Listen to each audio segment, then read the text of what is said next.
Hey everyone, Therese here, back again with a new monthly bullet journal setup / plan with me video.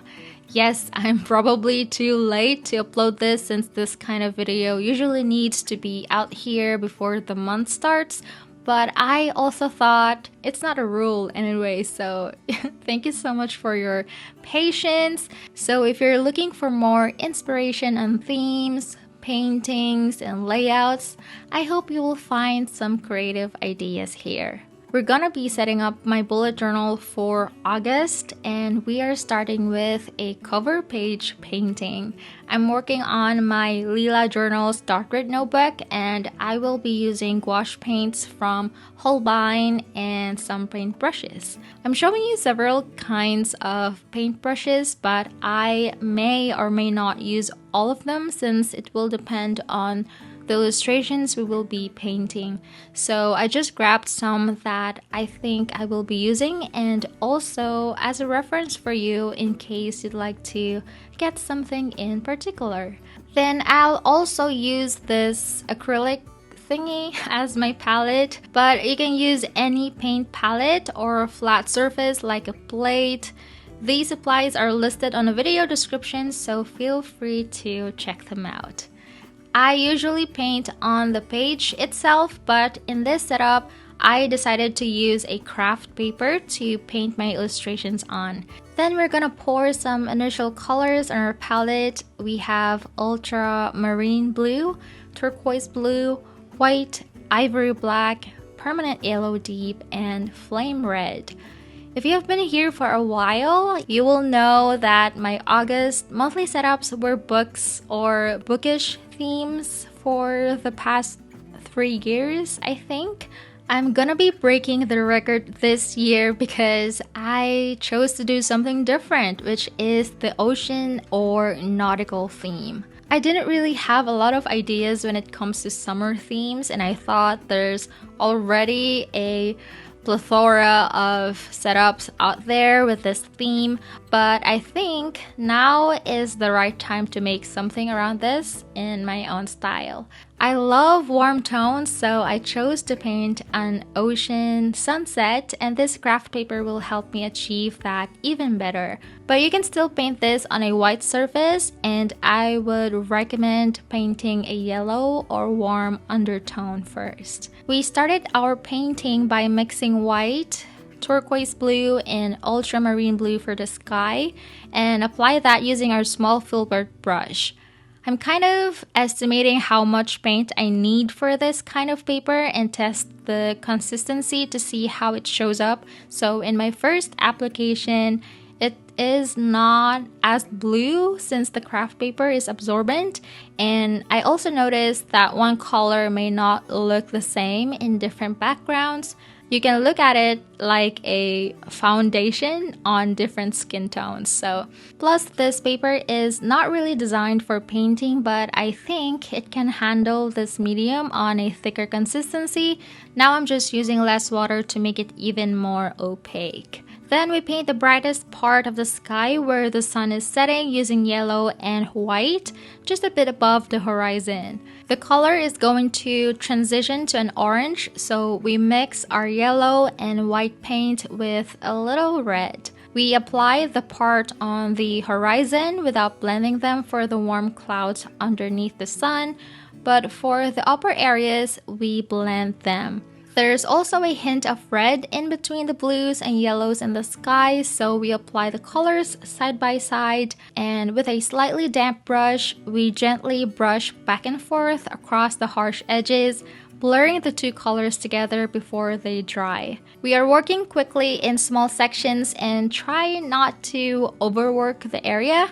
We are going to paint orange clouds on top of this too later, but unlike the horizon clouds, no part of the sky is going to show behind, so we don't need to do something like this. So it's always going to be how you want your illustration to look like, or the composition of your painting. Like if you want some clouds here or not, the steps will also vary. We're gonna be painting the sun in a bit, but right now we work on the left side of our sky.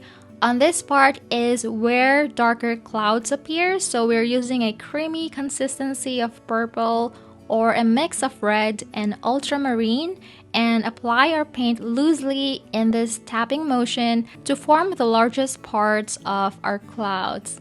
Add a bit of ultramarine and black to our mix to make a darker gray, applying another layer to the clouds for the shadows. One thing that you see me doing here is using all the sides of my brush to vary my marks.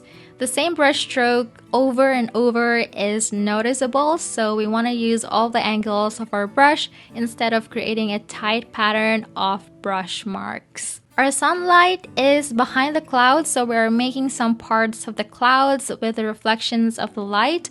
So we are adding white paint around the top of the clouds and some little loose clouds. Then we're gonna smooth it out a bit by adding a hint of yellow reflection, and to create more contrast by adding more darker shadows using our purple base and black. The shade around the horizon is lighter, by the way, to level it with the orange cloud on the other side. We are still quite not done with the clouds, but we're going to add orange clouds here now using a thick consistency of yellow and red mix. We are painting scattered clouds here and a blurry one close to the sun by using a diluted orange. I also painted over the one we painted on the horizon earlier, since the proportion of the mixes I made are a bit different, so I just matched the tone.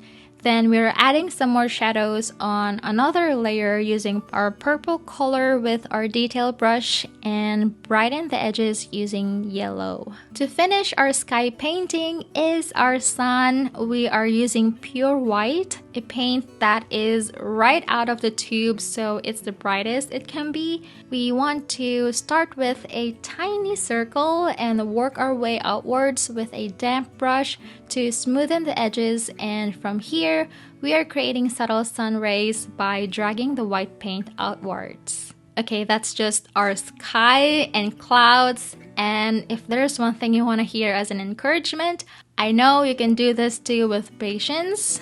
It's okay if you work on a painting for several days like I do now. I used to be in a rush always and be okay with how my paintings look, and sometimes I would say I don't want to spend so much time here, but really practicing painting is one skill and practicing patience is another. I realized I can make the same piece even better when I combine both things together and take more time. I think you will see what I mean when I get to the last painting in this setup, but I'm not saying though that I would look at my work and say it's ugly. With all the years of practice, my mindset now would be, I think I can improve this if I chose to take more time with it. But sometimes things just happen where you need to put more time to do other things and less on the other, and being okay with something without being upset with the result. When you are completely new to painting, of course, the wisdom doesn't always fall and come in our brain all at once. So it's another way of being patient with ourselves as we learn this skill. But I'm saying all this to say that when we are new to doing something like painting, we need patience to learn. And when we have acquired a lot of knowledge over time, we need patience still to apply what we have learned to create something we haven't done, or maybe take something on a new level. I would always tell myself to be patient is a choice. Okay, let me pause my TED Talk and explain what we're doing here. So we're now painting the ocean. The ocean reflects the sky primarily through the interaction of light with the water surface. When light from the sky falls onto the surface of the ocean, it can also result in the reflection of the sky's colors and patterns. So we painted the colors that mirrors the sky, like the yellows and oranges on the right side and dark blue on the left. We didn't go with the purple right away because likewise that's what we did earlier for the sky that has a blue base. On top of our base, we're painting the waves, so these look tiny towards the horizon and bigger towards us. We are using white to paint them, and we want to keep the waves as thin as possible on the farther area. We use detail brush for that, or the very tip of your round brush with a light, gentle pressure if you don't have this kind of brush. Then our bigger wave on the front, using a round 6 brush, we painted these, by the way, in a slanted direction that kind of mirror the clouds above. The colors still look flat after that, so we're going to add shadows and depth as well as textures on our water surface more. So we use a mix of ultramarine and black to paint along the edges of the larger wave here. This way the wave pops up more because of the contrasting color, and the placement of the shadow aligns with the clouds above. We can gradually add more colors that reflect on the water, like dark purple, turquoise blue, and yellow. It doesn't really need to be a perfect reflection because the movement of the water can vary it. Plus, there can be other things around, so having some colors from above showing through is fine. After that, we can move on to the next waves and work our way to the horizon. You can also start from the opposite direction, whichever way you want, since it's on the same layer. And as you can see, I'm using more of a lighter shade of what we used in the previous wave, and just creating these random streaky look on top of the colors while keeping some of the areas of the initial layer visible or untouched, if that's the word for it. But by doing this, it also creates an illusion that these parts of the water are going a bit upward, like a ripple or something. We've been mixing yellow and red, but I actually have vermilion here, and we want to paint a bright orange around this yellow water reflection. Let's also make darker shadows under the boat that we're going to paint later.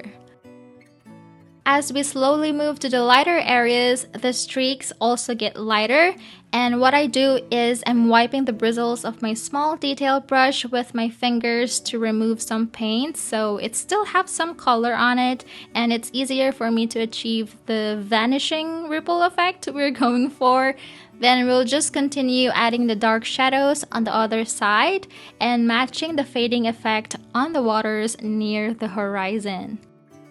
You can stop here if you want and move on to the other elements, but I still wanted to add some tinges of colors on the waves, like a bit of yellow reflecting on the smaller waves, and some blues and purples that I think reflects from the opposite side or the surface where the wave is facing. Then we're gonna add some more highlights to this area and some speckles of white around that shows more movement and a semi-realistic look.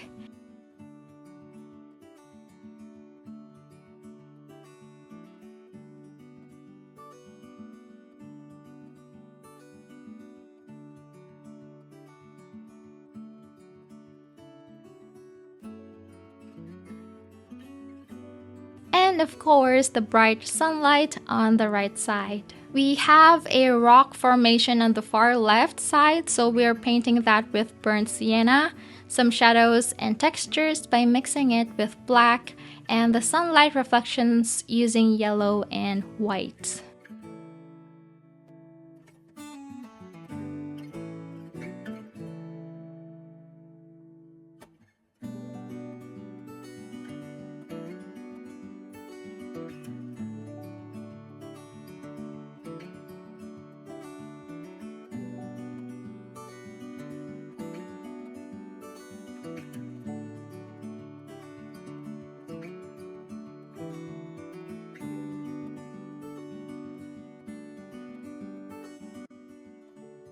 Now onto the focal point of this illustration is a sailboat. We paint the lighter parts of the main sail using white, yellow, and a bit of burnt sienna, the warmer side on the head sail with more yellow, and the darker parts by adding burnt sienna and black.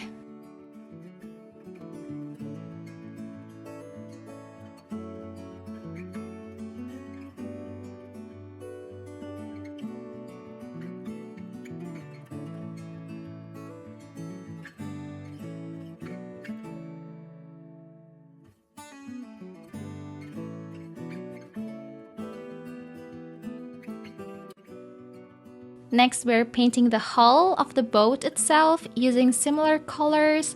Obviously, the shadows will be more prominent on the left side towards the bow, and we will have this as well around the deck and the mast or the pole that hold the mainsail and head sail together. So we are using an even darker shade of brown using a thicker ratio of burnt sienna and black.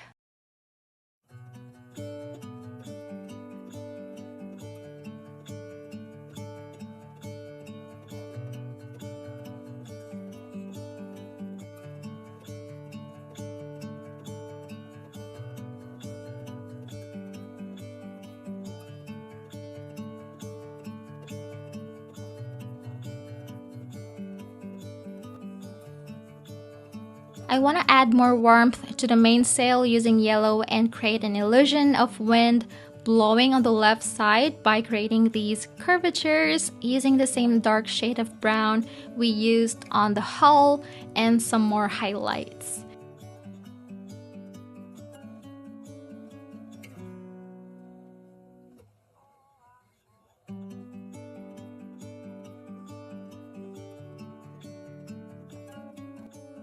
And to finish our cover painting are the battens or the horizontal lines supporting the mainsail and the head sail.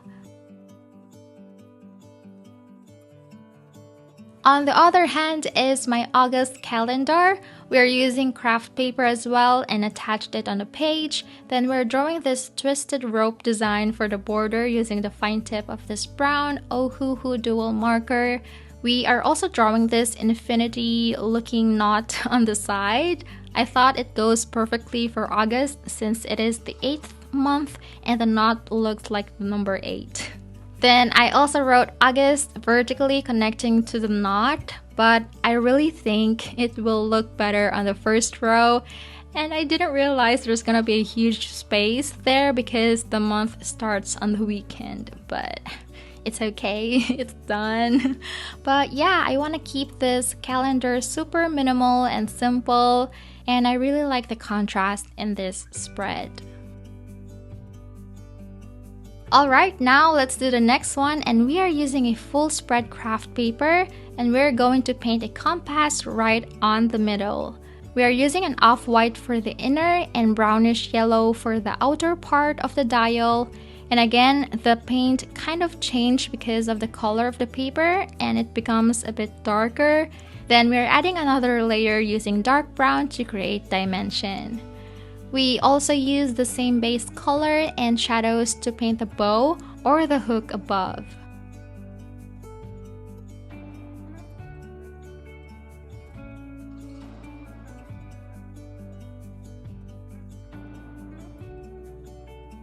I wanted to add like a splash of color in the background, so I mixed some more yellow to our previous paint in a bit of a watery consistency so it kind of dries lighter. Below the compass, we're painting an anchor using an even dark color as well as light gray color around the left side to create dimension.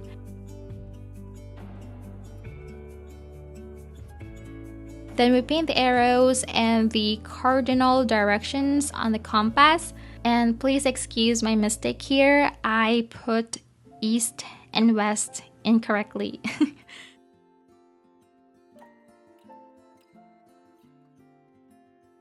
We also paint the twisted ropes connecting the compass and the anchor and on the hook.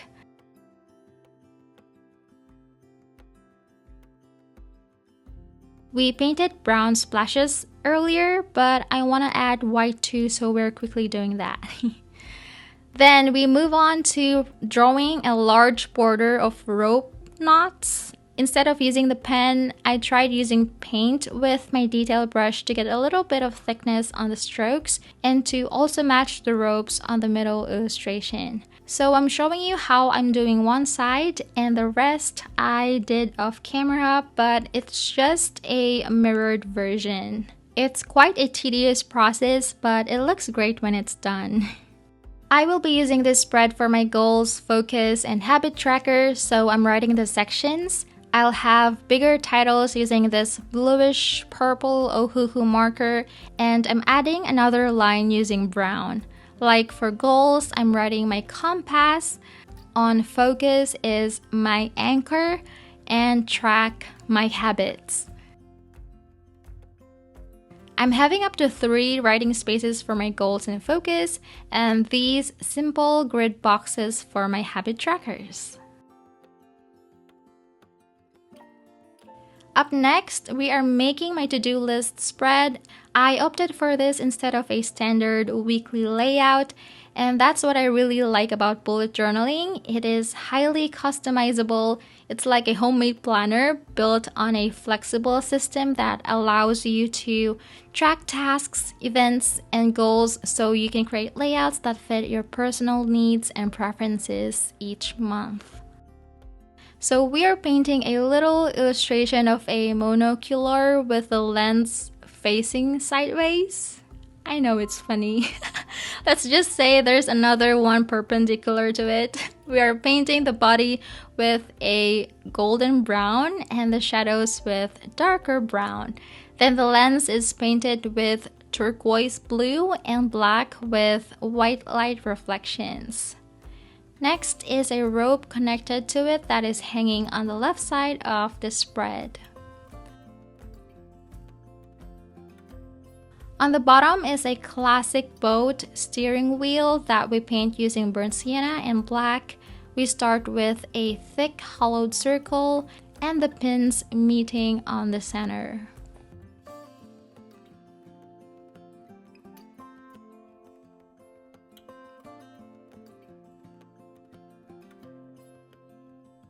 I want to paint another sailboat on the other half of the spread. It's pretty much similar in terms of the technique with the first one, but the difference I'd say is the composition. For example, the sky is clearer here and we're just having a different angle of the sailboat. While we paint, I know nobody is asking, but I want to share why I chose this theme.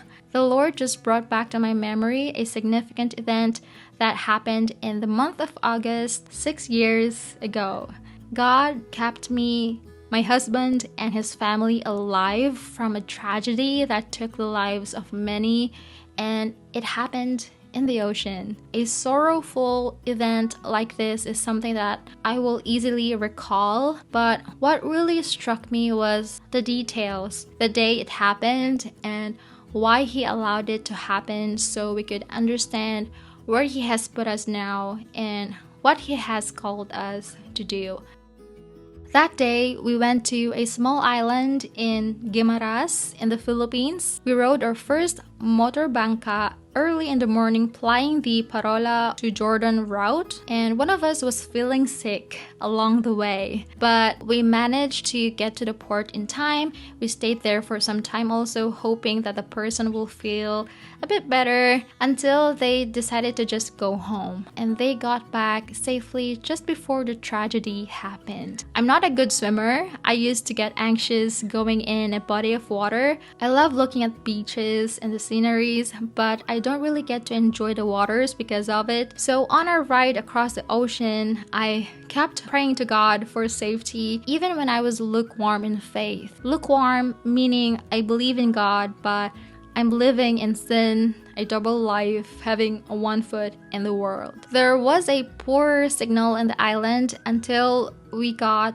bombarded by text and phone calls, and we heard 3 motor bangkas capsized after being buffeted by fierce winds and waves, and there were many casualties. And the people reaching out to us thought we were in those capsized boats since we weren't able to answer quickly. We were just an hour ahead of those boats. If we decided to go on our way a bit later, we could have been in one of those boats. And it's hard not to think about the lives of those people and enjoy. And I wish I could do something. I can only be thankful to God. He kept our vessel safe, including the boat those who went home rode on, since they're also going the same route. Even years later, August was a month where the devil tried to bring oppression, and it felt like I was drowning. I struggled with suicidal thoughts, anger, exhaustion, and voices that came from negative words spoken towards me.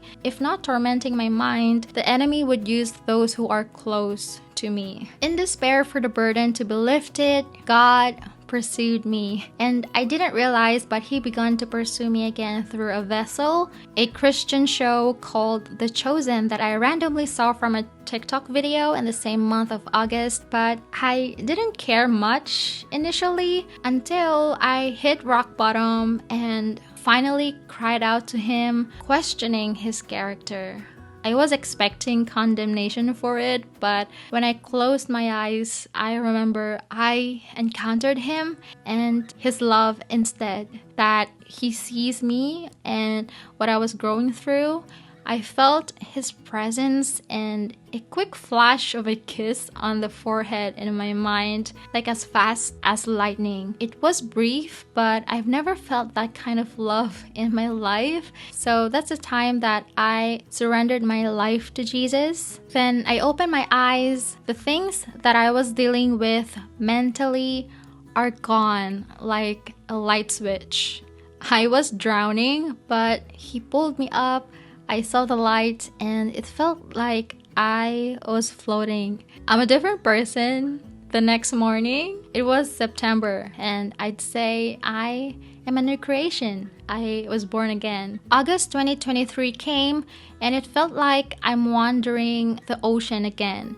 A new storm came in the form of a spiritual attack in my marriage. Somehow I could see the enemy's goal, like to bring division in my marriage, in my relationships, but I know that it is a test of faith. I kept steadfast in the word of God to please him by staying quiet and kept my focus on him instead. In the same month, this verse is highlighted to me. I remember writing it in my August setup as well. It is from Jeremiah 33:3 that says, "Call unto me, and I will tell you great and unsearchable things." So I sought Jesus more because there must be more of him to be found. I listened to different Christian ministers. I attended churches online like a buffet in my effort to feed my mind of spiritual teachings from different pastors just to keep myself occupied from my marital situation. I didn't realize how dangerous it was, just like what happened to the capsized motor bangkas. I thought I was learning a lot, praying, reading the Bible, doing all the Christian stuff, yet I felt like a disappointment to God and I thought it was his voice, but I later on learned that it was not.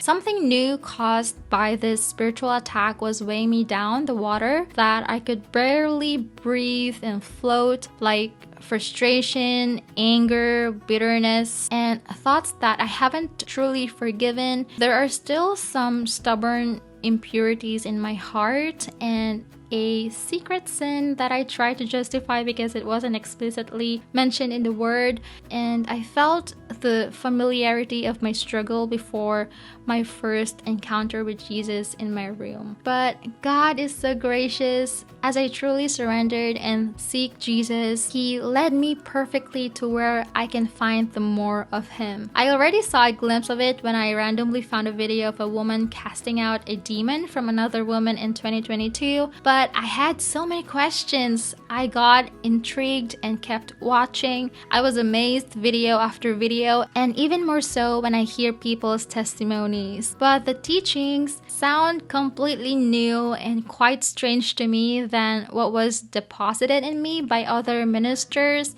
and I would say I got influenced by their skepticism too.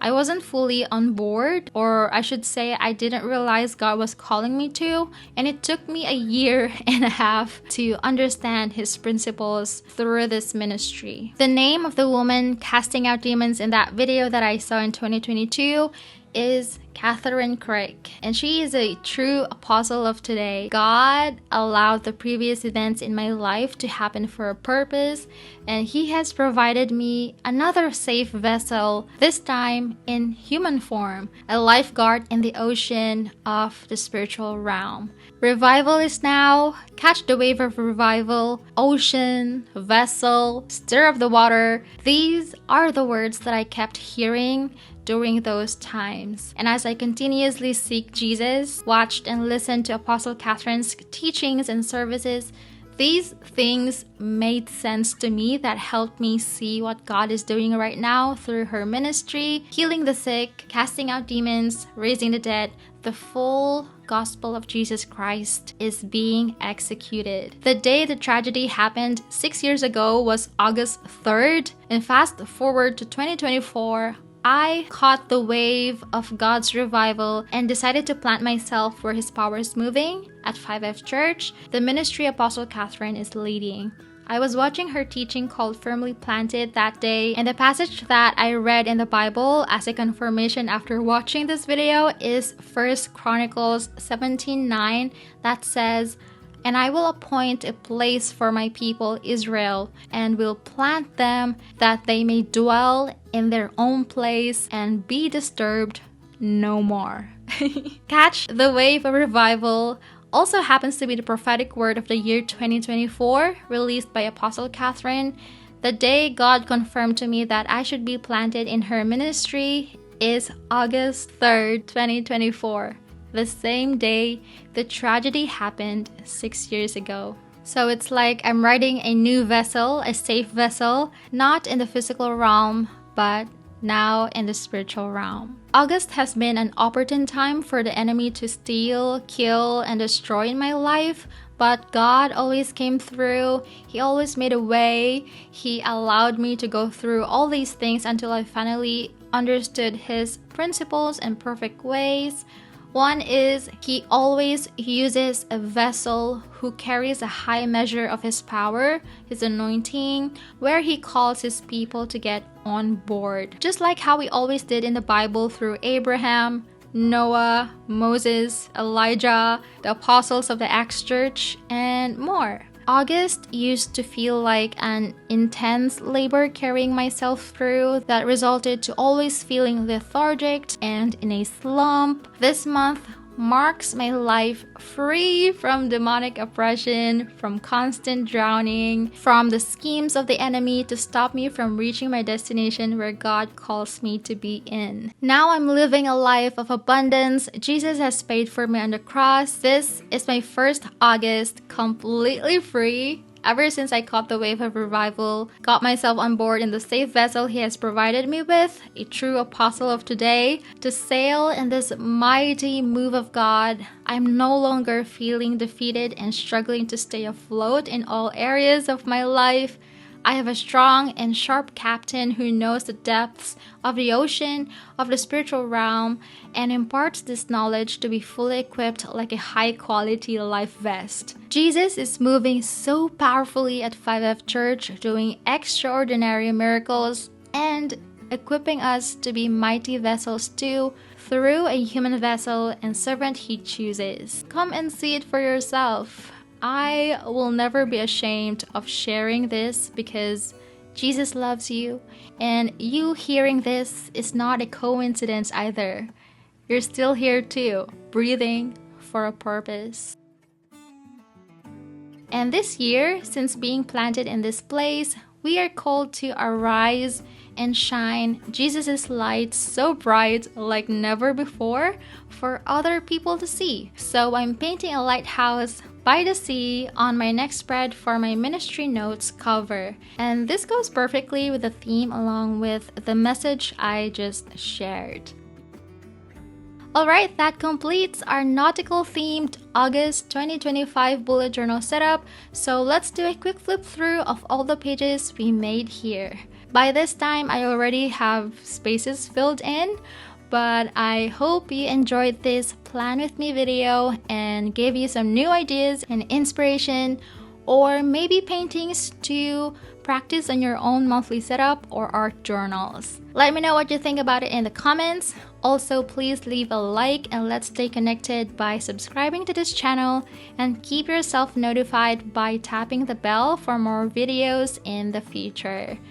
Thank you so much for your time listening and watching. Take care and have an amazing month ahead. I love you all. Bye!